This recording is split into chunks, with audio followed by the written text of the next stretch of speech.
फिर सुलगेगा चंदन भीतर, पर धुआं बाहर न आएगा। आवाज नहीं होगी कोई, घुन भीतर भीतर खाएगा। मेरे प्रिय बंधुओं, देवियों व सज्जनों, इंसान का जीवन इस कदर उलझ चुका है कि कोई चाहकर भी किसी करीबी को अपना दुख बताने से डरता है। घुन की तरह चिंताएं इंसान को खोखला कर रही हैं और आदमी एक ऐसे चौराहे पर खड़ा है कि उसे पता ही नहीं कि जाना किस दिशा में है। बस चलता जा रहा है। लगता है हर रास्ते पर आग बिछी हुई है। दिन रात सोचता है कि मेरी आशाएं झुलसती जा रही हैं। कैसे जीवन को जीऊं? ज्यादातर लोग बोझ समझकर इस जीवन को ढो रहे हैं। कभी कभी सोचता हूं कि आप इतने वर्षों से इन सूत्रों को सुन रहे हो और मुझे हैरानी होती है कि अभी तक आप बोर नहीं हुए। ये आपको टिकने की कला आई है। ये निज धर्म के महासूत्रों ने आपको सिखाई है।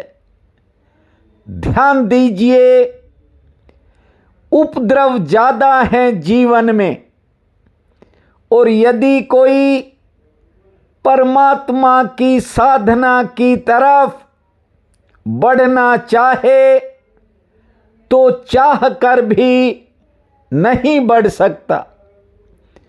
और फिर इतनी इच्छाएं, आकांक्षाएं और महत्वाकांक्षाएं हैं कि पूरी होने का नाम नहीं लेती।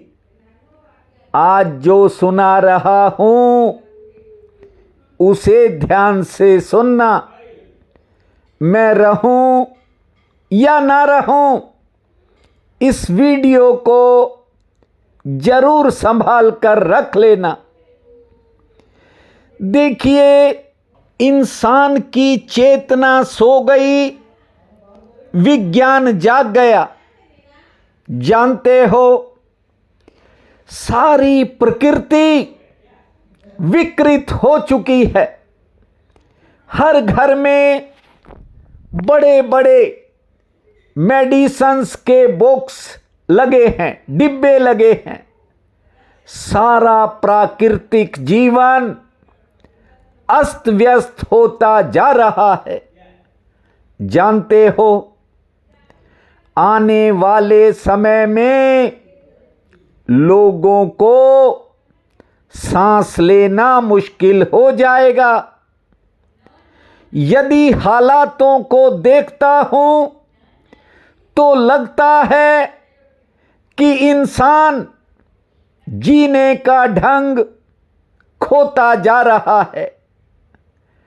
और कोई करे तो क्या करे, चारों तरफ हवा में ही जहर फैला है।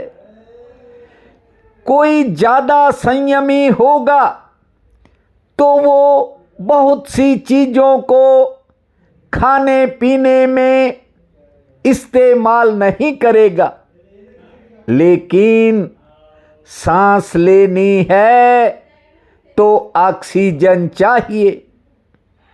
मेरी मान्यता है कि और 150 सालों के बाद हर आदमी अपने चेहरे पर ऑक्सीजन का मास्क लेकर चलेगा। और कुछ देशों में तो ऐसे प्रयोग शुरू हो चुके हैं। जानते हो, इस विषाक्त हवा के कारण ऑक्सीजन वायु में से विदा हो जाएगी और लोग ऑक्सीजन का डिब्बा अपने साथ लेकर घर से चलेंगे। कारण ये है कि सब अप्राकृतिक हो रहा है। प्राकृतिक कुछ नहीं, भोजन ही विषाक्त नहीं, हवा भी निरंतर जहरीली होती जा रही है। जानते हो क्यों? क्योंकि जो खनिज तत्व हैं, जो प्रकृति को चाहिए, वे सब खोते जा रहे हैं। आदमी ने उनका उपयोग कर लिया, लेकिन उन्हें वापिस नहीं डाला। और अब जो ये फर्टिलाइजर्स डाले जा रहे हैं, ये सब नकली और कृत्रिम हैं, आदमी के बनाए हुए हैं। ये सब भोजन को भी विषाक्त कर रहे हैं। सारी दुनिया में ही जहरीली हवा है, इस बात को ठीक से समझ लीजिए। यदि आप बच सकते हो तो इस महासूत्र को आपको ठीक से समझना होगा। कल मैंने रीढ़ की बात की थी, जिसे योगी सुषुम्ना कहते हैं। और कबीर साहब तो शरीर के भीतर का वो ज्ञान दे गए जो कोई दूसरा नहीं दे सकता। देखिए, रीढ़ के दो छोर हैं। आज आप इस बात को ठीक से समझ लीजिए। एक है काम वासना और दूसरा है परमात्मा की वासना। परमात्मा की प्रतीति एक तरह एक रास्ते में काम है और दूसरे रास्ते में राम है। राम राम भूमा, श्री राम नाम भूमा। आपको बता दूं, इन दोनों के बीच जो प्रवाहित धार है ऊर्जा की, एनर्जी की, उसका नाम सुषुम्ना है। ये जो रीढ़ है, जिसे हम रीढ़ कहते हैं, ये तो उसका बाहरी खोल है। ठीक से बात को समझिए। जैसे किसी बीज के भीतर वृक्ष छिपा है, बीज तो केवल बाहरी खोल है।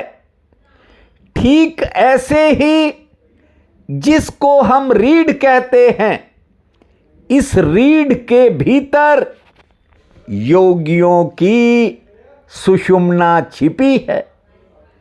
और जैसे जैसे आप जागोगे, सचेत हो जाओगे, जानते हो, ये जो ऊर्जा नीचे की तरफ प्रवाहित होती है, ये ऊर्जा ऊपर की तरफ बहने लगेगी।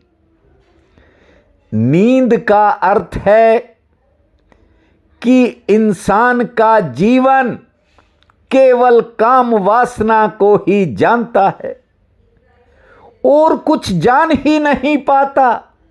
जानते हो, मैंने कल भी कहा था कि एक होता है मकान को बाहर से देखना और दूसरा है उसे भीतर से देखना। यहां ज्यादातर लोग मकान की सीढ़ियों पर बैठकर ही जिंदगी गंवा देते हैं। वे समझ लेते हैं कि यही घर है, सीढ़ियों के भीतर तो कोई प्रवेश ही नहीं करता। और कुछ लोग तो द्वार पर भी दस्तक नहीं देते। लेकिन जैसे जैसे तुम जागोगे, ध्यान दीजिए बात की तरफ, जैसे जैसे तुम जागोगे, जो रीढ़ के भीतर सुषुम्ना है, कहने का मतलब जो ऊर्जा जीवन की एनर्जी है, वो आपकी ऊपर उठने लगेगी। तभी जहरीले वातावरण से बचा जा सकता है। अब आप पूछोगे कि उसके लिए क्या करना होगा? जो नित्य कहता हूं, सालों साल से कहता हूं, बस वही करना होगा। लोग सुनते ज्यादा हैं, करते कम हैं।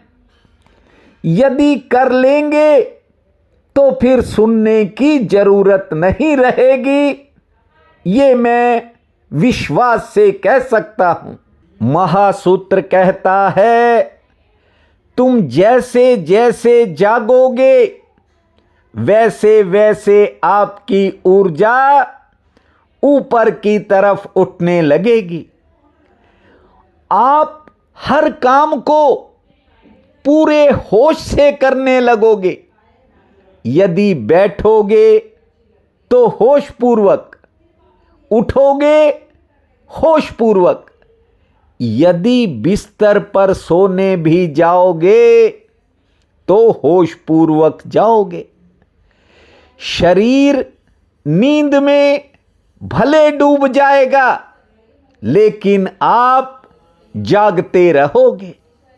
श्रीमद् भागवत गीता में भगवान श्री कृष्ण कहते हैं कि योगी तब भी नहीं सोता जब सब सो जाते हैं। इसका मतलब ये नहीं है कि योगी कोई बैठा ही रहता है, आंखें खोले रखता है। उसका शरीर ही सोता है, लेकिन भीतर का साक्षी भाव सदा जागता है। उसके लिए क्या करना है? आपको अपने जीवन में नित्य के नियम अपनाने होंगे। कितने वर्षों से कहता हूं कि प्रातःकाल ये छोटे छोटे उपाय करो, लेकिन लोग ऊब जाते हैं।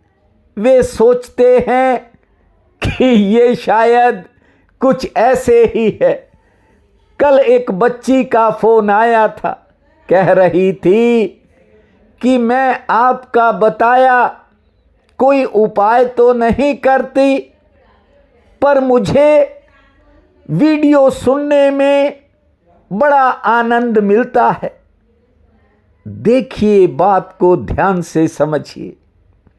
सुनना एक अलग बात है, समझना दूसरी बात है, और करना ये तीसरी बात है।